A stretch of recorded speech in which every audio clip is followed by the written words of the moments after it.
Hello, hello, hello, all you Slayer heads. Welcome to Slay to Z, a tribute to the entire song catalog of one of the greatest bands of all time, Slayer, where every episode we aim to pick, slice, and dissect all things Slayer. This episode finds us sampling a track from 2009's World Painted Blood, which was the second and final reunion album with Dave Lombardo prior to his third, maybe, exit from the band. But more importantly, this was the last record with Jeff Hanneman before his unfortunate and untimely death in 2013. Americon is a fully Kerry King penned track, one of 5 written by King and recorded for World Painted Blood. Now, according to the band, World Painted Blood was the first time that Slayer went into the recording sessions without prepared songs. And honestly, in some parts of the record, that lack of preparation does kind of show up. But the majority of the record is surprisingly strong, all things considered. Prior to prepping this episode, I hadn't really listened to this song in some time, as it's a little bit buried in the back half of the album. It's definitely probably kind of a deeper cut. So that should make things interesting. Let's jump in. Okay, for a bit more context, I want to talk about how World Painted Blood landed on me whenever it was released. Like most people, my first taste of the record was the Psychopathy Red single that came out a full 7 months ahead of the rest of this album.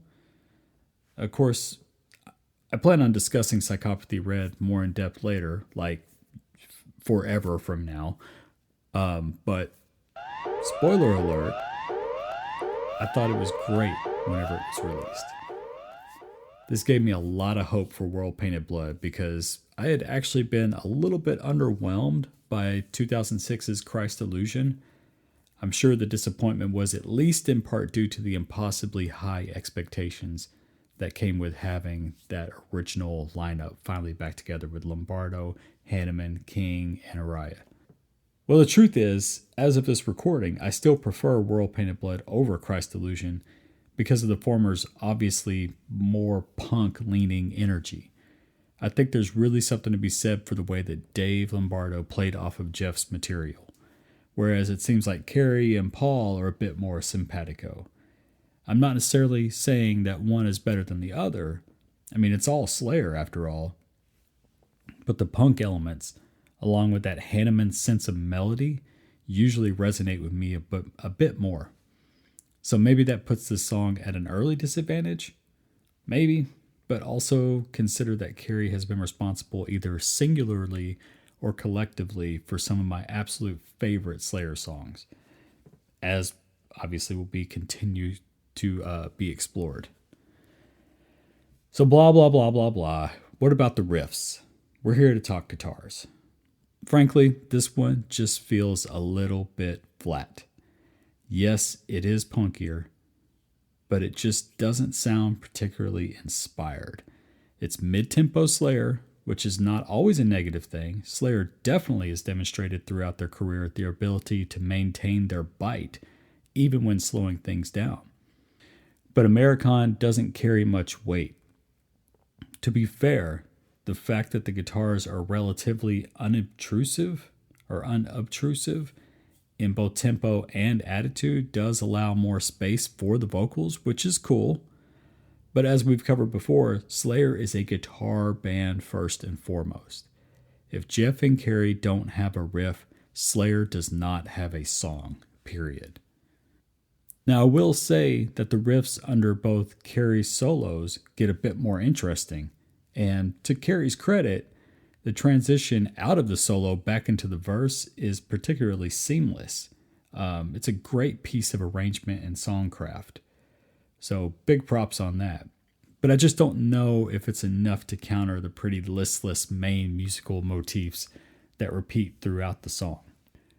Outside of riffs, Jeff has one lead, and Kerry takes the second 2 solos, including one to close out the track.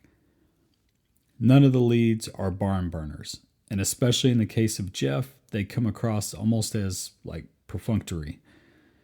I get that in a band like Slayer, not unlike their influences in Judas Priest, Iron Maiden, and Merciful Fate. Guitar solos are abundant. Again, it's a guitar band. But presumably that well of inspiration can start to run a bit dry after decades worth of songs, each usually containing at least 2, occasionally up to 5 or 6 guitar solos. That's an awful lot of musical space to fill. So in Americon, we are faced with leads that just kind of get the job done, but are nowhere near as memorable as their leads in so many other classics. All writing and performance aside, we got to talk about the guitar tone. There's something about the guitar sound on this album that, now that I'm listening to it in the context of the catalog, sounds off. The rhythm sounds seem to be slightly lower gain and so damn dry. Instinctively, I want to pick on Greg Fiddleman because I haven't been the biggest fan of his production on other albums, but generally speaking, Fiddleman does not usually drop the ball on guitar sounds. Actually, Fiddleman has worked on several albums that actually sound really great, like Slipknot's Volume 3, Audioslave's first album, the Chili Peppers' Californication, and Marilyn Manson's Hollywood, which sounds phenomenal. But perhaps the difference being that on those records, Fiddleman served as an engineer and or mixer, not producer. Several of the records he is actually credited with producing, like the last few Metallica releases, the 5th Slipknot record, Point 5, great chapter, and more to the point, World Painted Blood, there just seem to be some questionable production choices. We know that Kerry was handling all the rhythm guitar tracks recording-wise at this point in the band's recording career, so some of the blame must fall at his feet. I don't particularly like the sound, but because of the lower gain and bone dry production, credit, we can hear every note of Kerry's playing. And it's more proof that Kerry has always been a massively underrated player. His rhythm chops are exceptionally tight, and they have to be on this particular recording because there's just very much nowhere for him to hide behind a wall of gain and overdrive. Kerry gets a lot of shit for Slayer style solos and kind of the way he presents himself and his kind of his public disposition and everything. But make no mistake, Kerry is a fucking killer whenever it comes to guitar, especially rhythm guitar. The dude is airtight, and he deserves a lot more credit and praise for that fact than what he has been afforded over 40 years. So now that I've completely beaten the dead horse regarding the dryness of the production on this album and how it negatively affects the guitars, I'm going to go the other way and highlight how that production actually boosts Lombardo's drums. The drums are punchy, they're immediate, and they sound very natural to me. They also sound like Dave is beating the ever-loving shit out of them, which was probably the case because he plays hard. Production-wise, if I had any criticism about the drums, it would be that they are really hot in the mix. They may be a bit overpowering, especially when the hi-hat comes in. It just cuts right through everything. It starts to sound like a battle of frequencies between the guitars and the drums, with only the vocals sitting in their own space in the whole mix. As far as performance, the song is pretty simple, and again, in the mid-range of Slayer tempos. Lombardo does work to try different things, like staying away from the hi-hat and ride for surprisingly long stretches of time, and instead really placing greater focus on the toms.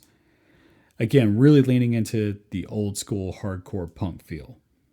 The degree of restraint is pretty unusual for Lombardo in the context of Slayer, but appreciated nonetheless. So I just realized that I glossed over the bass on this track. Well, let's hear it for the bass tone and performance. Okay. Well, let's just say that 1988 Jason Newsted is feeling pretty good about his recording situation after hearing this one. All right, back to it. Tom's vocal performance is pretty in line with the rest of his work during this era. The verses are primarily his more talk singing kind of style, and then he gets more yelly during the chorus. I feel like it must be said that Araya does do a great job of inflecting some semblance of melody in spots, which does help things from kind of growing stale. And honestly, there's a lot of potential danger in the song for staleness because it is just so mid-tempo. Lyrically, well, it's a Kerry King joint. This surely will not be the last time it gets brought up, but I have to mention the evolution of Kerry's lyric style over the course of Slayer's career. In the early albums, Kerry was absolutely the one pushing the satanic image of the band with his writing. He began to really dabble in writing about more grounded subjects around Seasons in the Abyss, especially on tracks like Skeletons of Society. And he really stepped into the kind of quote-unquote harsh reality style for Divine Intervention. And once 2001's God Hates Us All arrived, King was splitting time equally between bashing religion and hateful kind of tough guy posturing. All very anti-government, anti-stupid people, etc., etc., etc. Americon falls firmly in the anti-government and more specifically American foreign policy is bullshit category. The lyrics are relatively simple and straightforward, as is Kerry's style. I mean, it's all about the motherfucking oil. That's about as on the nose as it gets. The United States, in all their infinite wisdom, exerts its influence on foreign lands for the sake of control of resources and money, under the guise of divine will. Divine, of course, meaning the God of evangelical Christians. As surefire of a recipe for Kerry King's lyrical wrath as there ever has been. So where does Americon rank at this point in our journey? Well, honestly, I'm thinking it's sitting towards the bottom of the list as of now. However, I feel pretty confident that it will work its way up from the bottom at least a little bit in time. I don't think it's necessarily a bad tune. I mean, I can listen to it and kind of bob my head and, whatever, it's fine. But it just doesn't have a whole lot of standout appeal. I'm honestly surprised that it's had at least 40 live airings, all of which were on the World Painted Blood tour, which that, if it's going to be played live at any point in their career, that would have been the time. But it just does or did not have the staying power to hold a permanent spot in the set. It's a bit plodding and commits the biggest sin of being just not particularly interesting. So for that reason, I think Americon is going to sit in the number 5 spot as of now. So it's just ahead of Addict, which is just not a fan of. But it's lacking enough energy and vibe to surpass the covers Abolish Government and Superficial Love. So before we wrap up here, I just want to take a moment to respond to a comment from a listener of the Altar of Sacrifice episode. And actually, the comment had nothing to do with Altar of Sacrifice, but it had everything to do with Slayer. So Todd D commented, Divine Intervention is way underrated. Seasons is overrated. Hell Awaits is up there with Rain and Blood, and Hanneman was a genius. Well, Todd, I appreciate you listening, and I definitely appreciate you commenting. And I think I mostly agree with you. I think Divine Intervention is criminally underrated. In fact, it is, it's my favorite Bo Staff album by far. And it's definitely in the top 5, probably all-time Slayer albums for me, period. I love it. I think it gets a bad rap because it's the first album without Lombardo, and everybody has this intense attachment to Dave Lombardo for good reason.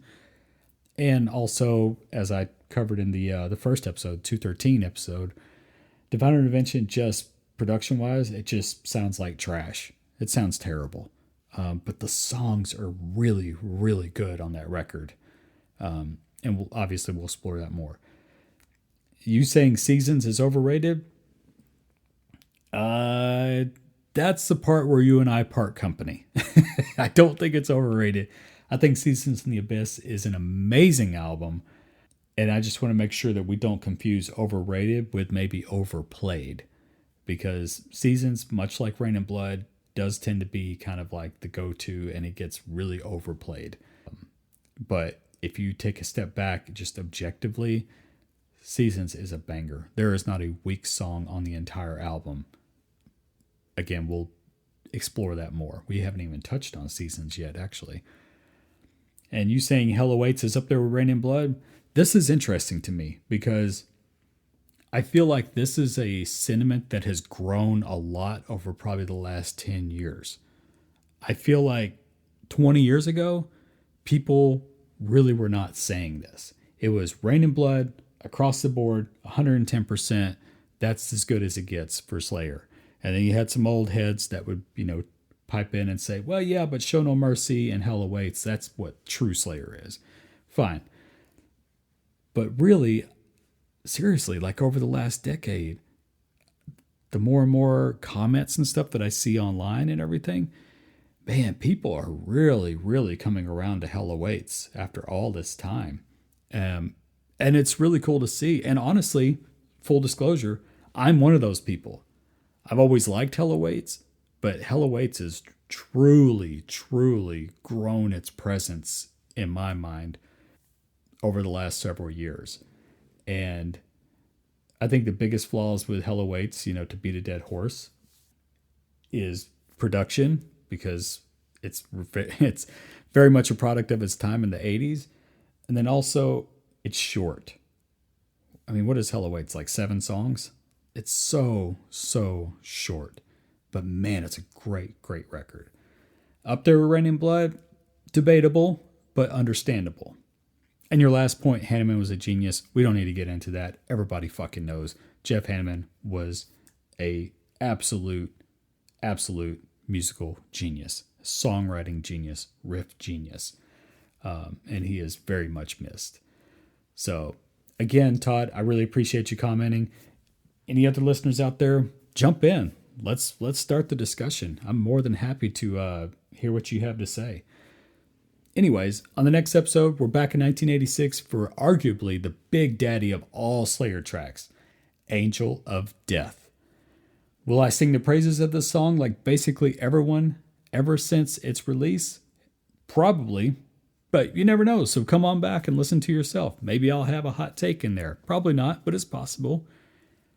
Please be sure to subscribe, rate, and review wherever you're hearing this. If you want to drop a line to the show directly to give me a pat on the back for my efforts, correct me or tell me why I'm a moron and have terrible opinions, please, just kidding. Don't be a jerk. Be like Todd. Say your piece, be respectful, and we're good to go. Anyways, I'm always happy to read your messages at slaytozpod@gmail.com, slaytozpod@gmail.com. Thanks for listening, and as always, remember...